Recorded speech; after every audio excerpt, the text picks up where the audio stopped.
Hello साथियों, math competition class Amit sir की class में आपका बहुत बहुत स्वागत है। स्कूल लेक्चर जो कि संस्कृत शिक्षा विभाग का फर्स्ट पेपर आज 17 नवंबर को हुआ है। उसमें जो मैथ के क्वेश्चन आए हैं आप उन्हें ध्यान से देखें। अच्छे क्वेश्चन थे, उनको सीख लें। यदि a प्लस बी प्लस सी बराबर m है और हमें ये भी दे रखा है तो ए स्क्वायर बी स्क्वायर और सी स्क्वायर का समांतर माध्य क्या है, ये हमसे पूछ रहा है। कैसे ज्ञात करेंगे, ध्यान दें। देखो पहले दिया क्या है, a प्लस बी प्लस सी बराबर एम, समीकरण एक मान लिया। एक हमें ये दे रखा है, मैंने क्या किया, ए बी सी लघुत्तम लिया तो यहाँ आएगा बी सी। इस तरह से ए बी बी सी सी ए ऊपर आएंगे बराबर जीरो। इसको जब हम इधर लेके जाएंगे तो A B plus B C plus C A बराबर जीरो। ये समीकरण आ गई 2। अब हम एक सूत्र जानते हैं, a प्लस बी प्लस सी का होल स्क्वायर क्या होता है, ए स्क्वायर बी स्क्वायर सी स्क्वायर। 2ab 2bc और 2ac, ये इसका सूत्र होता है। आगे देखें। देखो साथियों, ये सूत्र होता है, मैंने इसमें से 2 कॉमन ले लिया। a प्लस बी प्लस सी का होल स्क्वायर ये हो गया।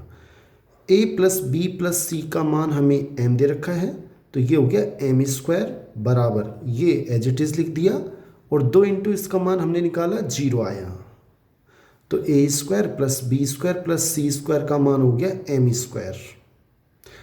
दोनों तरफ मैंने 3 का भाग दे दिया। 3 का भाग क्यों दिया, क्योंकि हमें ए स्क्वायर बी स्क्वायर सी स्क्वायर का समांतर माध्य निकालना है। 3 संख्याएं हैं तो 3 का भाग दिया।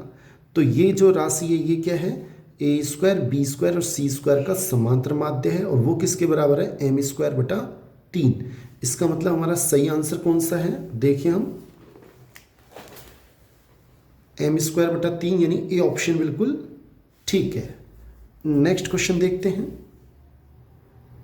साथियों। ये हमारा नेक्स्ट दूसरा क्वेश्चन आया था मैथ्स का। प्रथम 12 अभाज्य संख्याओं की माध्यिका क्या है।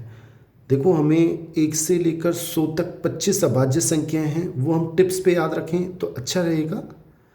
तो ये 1 से लेकर प्रथम 12 हमसे पूछा है, प्रथम 12 अभाज्य संख्या। तो ये प्रथम अभाज्य 12 अभाज्य संख्या मैंने लिख दी हैं, 2 3 5 7 11 13 17 19 23 29 31 और 37। मैंने क्या किया, शुरू की 5 गोले में कर दी, पीछे से 5 गोले में कर दी, तो बीच की कितनी बची, 2। अगर 2 बचती हैं तो उन दोनों को जोड़कर 2 का भाग दें तो हमें माध्यिका प्राप्त हो जाती है। और अगर सिंगल बचे अकेली तो वही माध्यिका होती है। अब 2 बची हैं तो इन दोनों को जोड़ेंगे 30, 2 का भाग देंगे तो 15, यानी सही आंसर हमारा बी है। नेक्स्ट क्वेश्चन देखते हैं बच्चों। साथियों ये नेक्स्ट क्वेश्चन है, बड़ा आसान है प्रतिशत का। ये सारणी हमें दे रखी है और पूछ रहा है कि ऐसे व्यक्ति कितने हैं जिनकी आय 1500 या उससे अधिक है, कितने प्रतिशत हैं। टोटल हमारे पास 90 व्यक्ति हैं और 1500 से अधिक आय वाले ये हैं 8 और 37, यानी 45 व्यक्ति ऐसे हैं जिनकी आय 1500 रुपये से अधिक है और टोटल है 90 इंटू 100। प्रतिशत निकालने के लिए 45 से कम 45, 45 दूना 90, 100 में जब 2 का भाग दोगे तो 50% हमारा आंसर है। नेक्स्ट क्वेश्चन देखते हैं। ये हमारा चौथा क्वेश्चन है। आपसे निवेदन रहेगा कि आप चैनल को सब्सक्राइब कर लें, जिससे आगे आने वाली सभी कंपटीशन जितने भी हों उनके आंसर आपको तुरंत मिल सकें। लाइक करें, अधिक से अधिक शेयर करें, जिससे मुझे थोड़ी मोटिवेशनल मिले।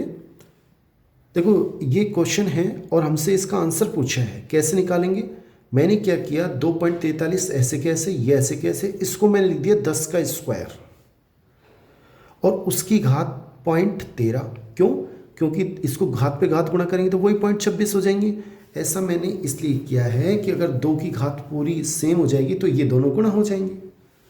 और नीचे मैंने क्या किया, 7 की घात ये एज इट इज, ये 7 की घात 2 होता है, ये 7 की घात 3 होता है, बाकी सब एज इट इज लिख दिया। अब जब घात समान हो तो आधार जो है गुणा हो जाते हैं। 100 को जब 2.43 से गुणा करेंगे तो 243 होंगे और उसकी घात सेम 0.13 इंटू 243 0.07, ये एज इट इज आएगा। और नीचे ये इससे गुणा हो के 150, ये इससे गुणा हो के 0.6, ये एज इट इज। 243 को मैं लिख सकता हूँ पहले 200 आधार समान है तो घातें जुड़ जाएंगी, और 0.13 और 0.07 यानी 0.20 यानी 0.2 लिख सकते हैं। और ये नीचे हो जाएगा 7 की घात 1, इन सबको जोड़ोगे आधार समान हो, घातें जुड़ जाती हैं, 0.25, 0.15, 0.40, 0.4 हो गया, 0.6 यानी कि 1, यानी 7 की पावर 1 लिखने की आवश्यकता नहीं होती। और 3 की पावर इसको अंदर वाले को 5 लिख सकते हैं, और 0.2 को हम लिख सकते हैं 1/5। ठीक है, घात पे घात कट जाती हैं, घात से घात गुणा होती है तो 5 से 5 कट जाएगा, 3 की पावर 1 यानी 3/7 ये हमारा आंसर है, यानी कि सही आंसर हमारा सी है। नेक्स्ट क्वेश्चन देख लेते हैं साथियों। ये पांचों क्वेश्चन है और इस प्रकार है। हमसे इसका मान पूछा है, द्विघात समीकरण है। हमने क्या किया, 7x + 1 को a मान लिया और 5x - 3 को b मान लिया। तो ये हो गया 3a² - 4b² बराबर 11ab, और इसको मैं इधर लिया है तो -11ab, और इनको जब हम गुणा करेंगे, फैक्टर करेंगे, तो a - 4b और 3a + b बराबर 0 प्राप्त होगा। यहाँ से देखें तो a - 4b बराबर 0, इसको जब इधर लेके आएंगे तो a बराबर 4b, तो b जब इधर ले आएंगे तो a/b बराबर 4, और इससे भी ऐसे ही 3a बराबर -b, तो a/b, तो उधर क्या बचेगा -1, और 3 इसको नीचे लगा दो तो इसका एक मान आएगा -1/3, और a/b हमसे पूछ रहा है कि 7x + 3 वो तो हो गया a, और नीचे वाला के b, इसके दो मान आएंगे 4, -1/3, यानी कि सही आंसर हमारा सी है। नेक्स्ट क्वेश्चन देख लेते हैं। अब अगले क्वेश्चन में कह रहा है कि ये दो समीकरण हैं, इनका अद्वितीय हल विद्यमान है जहां चरों के मान समान परंतु विपरीत चिन्ह वाले हैं। देखो मैंने क्या किया, चरों के मान समान हैं, यानी कि y का मान x के बराबर है, लेकिन माइनस चिन्ह है, चिन्ह विपरीत है। मैंने मान लिया x का मान अगर 1 है तो y का मान कितना हो जाएगा, -1। जल्दी सोल्व करने के लिए आप 2 से 2 लें तो 2 - 2 तब भी हल हो जाएगा। तब इसमें नहीं क्या किया, पहले समीकरण में x के स्थान पे 1 और y के स्थान पे -1 लिख दिया, तो ये हो जाएगा a - 2 बराबर 15, और दूसरे समीकरण में रखेंगे x के स्थान पे 1 तो 2, y के स्थान पे -1 तो -b बराबर 25। यहाँ से मैंने a का मान निकाल लिया, a का मान कितना आएगा, -2 इधर जाएंगे तो 17 हो जाएगा, और यहाँ से b का मान निकाल लिया -23। अब हमसे इसका मान पूछा है, तो 5 × a का मान 17 85 हो जाएंगे, और 3 × इसका मान -69 हो जाएंगे। हल करेंगे तो 16, इनकी सी आंसर हमारा बिल्कुल सही है।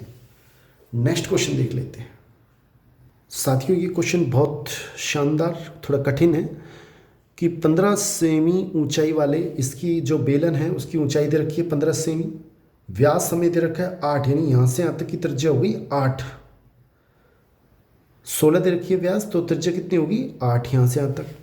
ये बेलन के बारे में दे रखा है। अब इसमें से हमें ठोस बेलन का आधार, जो आधार है उसका प्रयोग करके 4 सेमी ऊंचाई, यानी यहाँ से यहाँ तक की ऊंचाई दे रखी है 4 सेमी, और 3 सेमी त्रिज्या, यहाँ से यहाँ तक की त्रिज्या है 3 सेमी। शंकु काटा गया, शेष बचे ठोस का कुल पृष्ठीय क्षेत्रफल क्या होगा। देखो कुल पृष्ठीय क्षेत्रफल क्या होगा, एक तो होगा ये 2πrh, एक तो सबसे पहले ऊपर वाला ले लिया πr², ये वाला r क्या है, इस बेलन की त्रिज्या, प्लस ये 2πrh, 2πrh बेलन का वक्र पृष्ठ का क्षेत्रफल, ये हो जाएगा, प्लस एक ये हो जाएगा शंकु का वक्र पृष्ठ का क्षेत्रफल πrl, और l का मान कितना हो जाएगा 5, क्यों, ये h है, ये 3 है, तो ये कितना आएगा √16 + 9 यानी कि √25, वो 5 हो जाएगा l का मान, प्लस और एक अपना आएगा कौन सा, पाई, सकेंद्री वृत्त बन गए, तो इसका सूत्र क्या हो जाएगा, πr² होता है, तो क्या हो जाएगा πr² बड़ी त्रिज्या माइनस r' का स्क्वायर, और ये r' आएगा। क्योंकि शंकु है और शंकु की जो त्रिज्या है वो कितनी है, r डैश है। तो शंकु का वक्र पृष्ठ क्या होगा, पाई r डैश l, पाई r l होता है। और क्या हो जाएगा, सकेंद्रीय वृत्त का क्षेत्रफल जो पाई r square minus r dash का स्क्वायर, क्योंकि ये हो गया r यहाँ से यहाँ तक और ये हो गया r डैश। तो शेष कौन सा बचेगा, ये वाला। तो इसका जो अपन को सकेंद्रीय वृत्त का क्षेत्रफल निकालना है, ये बाहर वाला, उसका सूत्र ये हो जाएगा। अब इसकी सहायता से हम सारे मान रख के क्षेत्रफल निकालेंगे। आगे देखिए आप साथियों, ये मैंने अभी समझाया था। तो पाई मैंने सब में से कॉमन ले लिया, 2 pi R H R square plus R dash L का मैंने अभी बताया था 5 आएगा, यहाँ पे भी मैंने शो कर दिया। और R square minus R dash का स्क्वायर, एच का मान 15, आर का मान 8, आर डैश का मान 5, आर डैश का मान 3।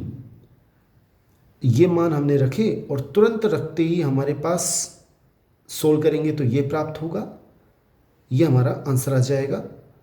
आर देखो, फिर देखो आर स्क्वायर 2r स्क्वायर लिख दिया है, इसको सोल्व करने पर 374 पाई हमारा आंसर होगा। इसका मतलब सही आंसर कौन सा है इसमें, सी ऑप्शन बिल्कुल ठीक है। नेक्स्ट क्वेश्चन देख लेते हैं साथियों। नेक्स्ट क्वेश्चन इस प्रकार है, समान धातु से बनाए गए 2 ठोस गोलों का भार हमें दे रखा है। 2 समान धातु से बना रखे हैं, उनके हमें भार दे रखे हैं। अगर समान धातु है तो इसका मतलब उनकी डेंसिटी घनत्व बराबर है, कि समान धातु की डेंसिटी बराबर होती है। अब हमें क्या दे रखा है, उनका भार दे रखा है। तो इसका मतलब जो आयतन है वो किस पे डिपेंड होगा, केवल भार पर। अगर इसका भार इससे 7 गुना है तो इसका आयतन इससे 7 गुना ज़्यादा होगा। और इसका आयतन, इस वाले का आयतन अगर इससे 7 गुना ज़्यादा है तो ये 7 गुना और ये 1 गुना, टोटल कितने हो गए, 8 गुना। पहले वाले का जो आयतन है उसका 8 गुना हो गया इनका टोटल आयतन। तो 8 इंटू पहले गोले का आयतन बराबर नए गोले का आयतन। इसकी सहायता से हम नए गोले की त्रिज्या ज्ञात कर लेते हैं। वो कैसे ज्ञात होगी आप देख लें। 8 इंटू 4/3 पाई आर क्यूब, क्योंकि पहले गोले की त्रिज्या कितनी है 3, और 4/3 पाई आर क्यूब, मैंने बड़े जो नया गोला है उसकी त्रिज्या आर मान ली, कैपिटल आर। 4/3 पाई आपस में कट गए, आर क्यूब बराबर 2 की घात 3 लिख दिया इसको मैंने, इंटू 3 की घात 3 एज इट इज। जब घात समान हो तो ये आधार गुणा हो जाते हैं, 2 3 6 की घात 3, तो आर बराबर 6, यानी कि व्यास हो जाएगा इसका दुगुना 12 सेमी आंसर। नेक्स्ट क्वेश्चन देख लेते हैं, और इसका सही आंसर क्या होगा वो भी आप देख लें, 12, यानी कि डी ऑप्शन बिल्कुल ठीक है। नेक्स्ट क्वेश्चन देखिए साथियों। नेक्स्ट क्वेश्चन इस प्रकार है, 2 सिरों से खुला हुआ एक खोखला वर्गाकार पाइप लोहे से बनाया गया है। आंतरिक वर्ग की भुजा 5 सेमी है और पाइप की लंबाई 8 सेमी है। ये घनाभ की तरह कार्य कर रहा है और हमें दे रखा है आंतरिक वर्ग की भुजा, यानी कि वास्तव में जो है वो खोखला घनाभ है। और खोखले घनाभ का आयतन हमें दे रखा है, जो काम में आ रहा है लोहा उसका आयतन दे रखा है, यानी खोखले घनाभ का आयतन दे रखा है 192। मैंने मान ली उसकी मोटाई है पाइप की, वो कितनी है x, और घनाभ का आयतन क्या होता है, लंबाई गुणा चौड़ाई गुणा ऊंचाई। लंबाई हमें दे रखी है 8, चौड़ाई ये तो ऊंचाई हो गई इसकी, और लंबाई और चौड़ाई कितनी हो गई, सेम होगी 5 + 2x। क्यों, मोटाई एक तरफ से x, एक तरफ से x, 2x। जो हम वर्ग लेंगे और उसमें ये जो बाहर की तरफ हिस्सा है ये ऐसे ऊपर की तरफ इस तरह से ये है, तो ये x है तो ये भी x है, तो 2x हो गया। तो 5 अंदर का आंतरिक त्रिज्या दे रखी है हमें, आंतरिक वर्ग की त्रिज्या अंदर वाले की 5, तो ये x, तो 5 + 2x, 5 + 2x, यानी 5 + 2x का होल स्क्वायर, माइनस अंदर का जो भाग है उसका आयतन कितना हो जाएगा, 8 लंबाई गुणा चौड़ाई गुणा ऊंचाई, यानी लंबाई 8, लंबाई उसके बाद चौड़ाई ऊंचाई सेम, 5 × 5 192। 8 मैंने कॉमन लेके इसमें भाग दिया 24, 5 + 2x - 25 बराबर 24। इसको इधर लेके जाएंगे 49, 5 + 2x बराबर 7 दोनों ओर वर्गमूल कर दिया और हल करेंगे तो x बराबर 1 ये हमारा आंसर है। बहुत बहुत धन्यवाद बच्चों। चैनल को आप सब्सक्राइब कर लें जिससे आपके पास सभी वीडियो तुरंत पहुंच सके। थैंक्स।